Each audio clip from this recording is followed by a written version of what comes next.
Hi, it's Naomi and Greg, your math facilitator, and I wanted to go over a few of the formulas that you're expected to know starting this week's material.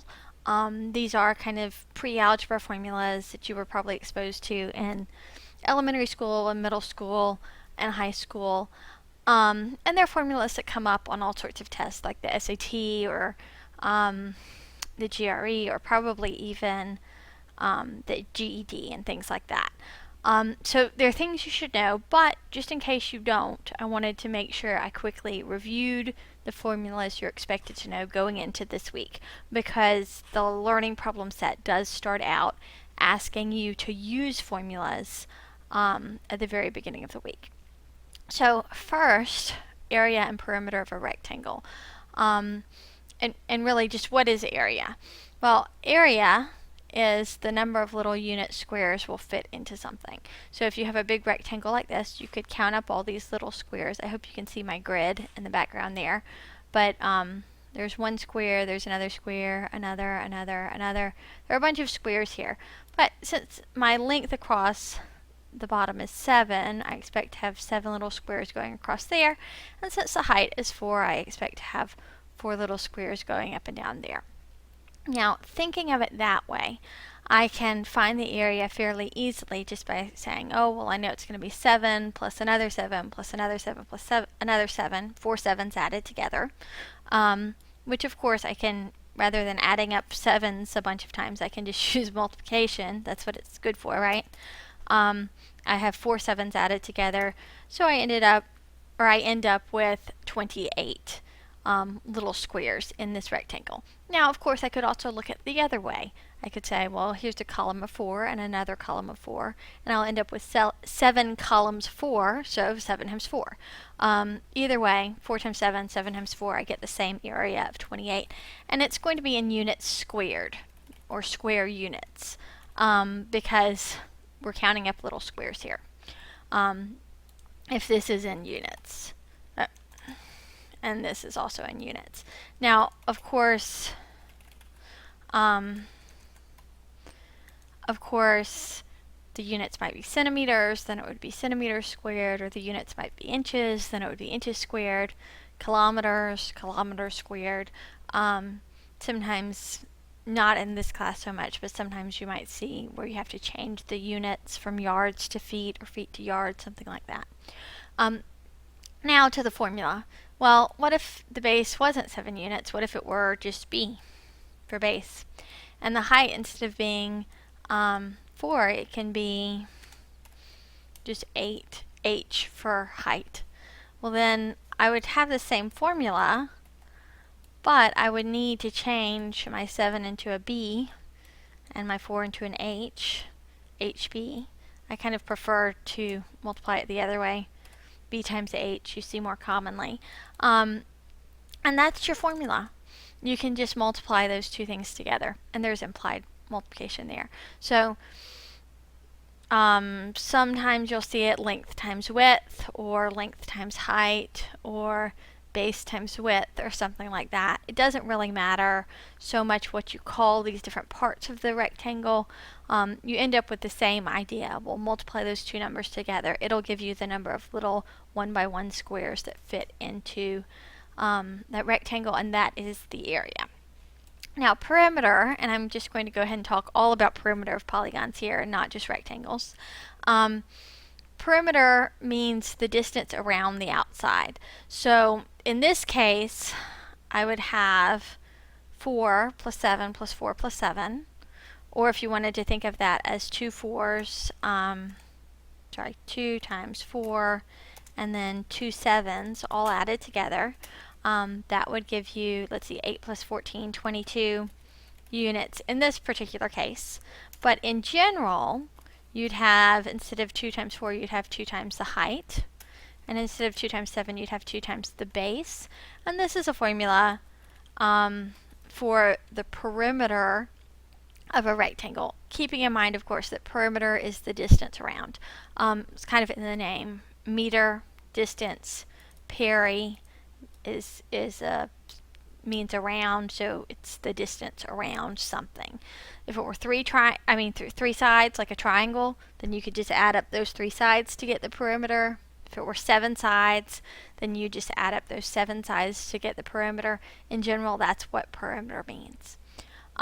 So it's always just adding up all your side lengths. Sometimes you have 2 that are the same, sometimes you don't. That's all that there is to that. Okay, so that's perimeter. And you're also expected to know something about triangles. And triangles are just a wee step beyond rectangles, because triangles, generally you think, oh, well, I can't just see how many squares would fit in there because, I've got squares that are cut into pieces and they're not exactly perfect parts of squares. It's not like looks like it's almost half a square, but it's not exactly half a square. This is a little more than half a square, and how do I find the area from that? And the trick with triangles is if you duplicate the triangle and look at 2 of the same triangle, then you can make a rectangle. So here, I can find the area of the rectangle. Just multiply the 2 base times height together, right? 5 times 4. But that gives me the area of the whole thing. I want just the area of half of it, so I better divide by 2. So that's 20 divided by 2, which gives me 10 units squared here.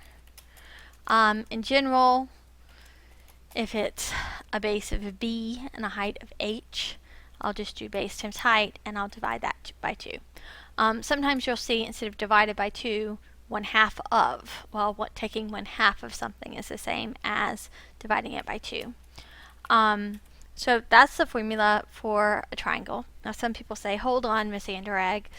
I don't think that works, because I can find a triangle where if I take 2 of them and fit them together, they don't make a rectangle. So here's an example of that. I've got this triangle and this triangle, but you can see I kind of split them up. But you always can drop an altitude with a right angle there. So I could actually duplicate this and then cut off one end and then move it over, and I would have 2 triangles, or kind of a triangle and the same triangle split in half, where they fit together to make a rectangle. Again, has the same, the rectangle has the same base as the original triangle. It has the same height as the original triangle. So the area of the triangle is still 1/2 of the area of the rectangle. So here, base is 5, height is 3. I better divide by 2 since I'm looking for the area of the triangle. I get 15/2, or if the program specifies that it wants a decimal, that's 7.5, or if they say mixed number, well, that's 7.5. But again, my units are going to be units squared. And the formula, again, it's still doing, what am I doing? I'm doing the base, 5, times the height, 3, and I'm dividing that by 2. So it's exactly the same formula as worked for this right triangle with the right angle up there. So that's triangles really quickly. Trapezoids also come up sometimes. The trapezoid formula is a little funkier than the triangle or the rectangle formulas, but it's not really so bad. I think we can still go back to this idea of making a rectangle. So back when we had the triangles, we put 2 of them together to make a rectangle. Well, I can do a similar sort of thing here. If you can kind of imagine cutting off a triangle here and flipping it around, we would, picked up the wrong thing there. We would end up with a rectangle like that. And this rectangle and this triangle have exactly the same area, because if I just cut that off and moved it around, I'd have this rectangle. I can do that with this other part of the trapezoid over here. This rectangle has the same area as that triangle right there. And then of course there's this rectangle in the middle. So if I consider these 3 gray pieces together, they should have the same area as the trapezoid. I think I'll move them over here. So the question is just, and they have the same height as well, right? Same area, same height. The question is, I have another one, yeah. The question is, how does this base, this one base, relate back to these 2 bases? What I see is I ended up taking 1 off of this base and adding it onto this base, and taking 2 off over here and adding 2 over here. So I end up with a number right in the middle between 3 and 9. It's 6 because 6 is right in the middle between 3 and 9. But another way to get a number in the middle is to average the two numbers. So in this case, I have a base of 6, but I could think of that as 9 plus 3. Let me see. 9 plus 3 divided by 2, right? The average of those two bases from before were 6. So in this case, we have 6 times 4 as our area. I'll use an X. We get 24 units squared again. Squared. And then in general, you can do area is, we're going to have to do the average of base 1 and base 2. So if I call this B1 and this B2, B1 plus B2 divided by 2, that's the average of those two bases, and it gives me this new rectangle base. And then that times the height.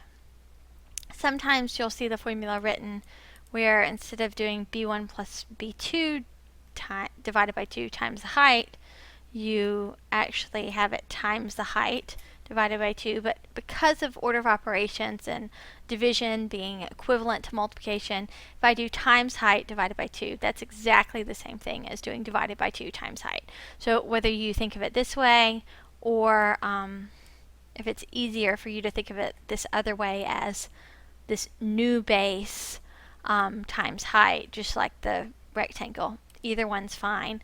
Either one gives you the area of a trapezoid. Now, other formulas you need to know.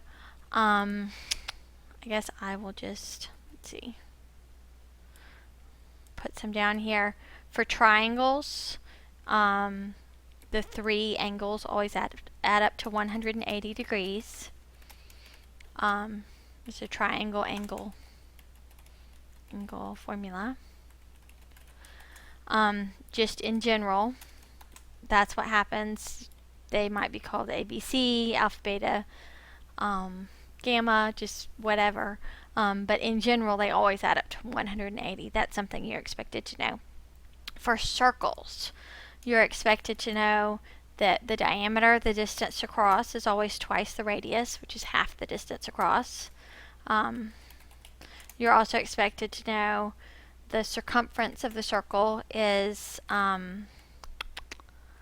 pi times the diameter, or diameter times pi. Might insert a little symbol for that. So diameter times pi, in general, that's kind of, pi is the number of diameters that wrap around a circle. You're also expected to know the area is pi times the radius squared. I'll go ahead and post a separate video or find a separate video on those, but those are all things that you're expected to know going into this week. Okay, I hope this helps. Bye.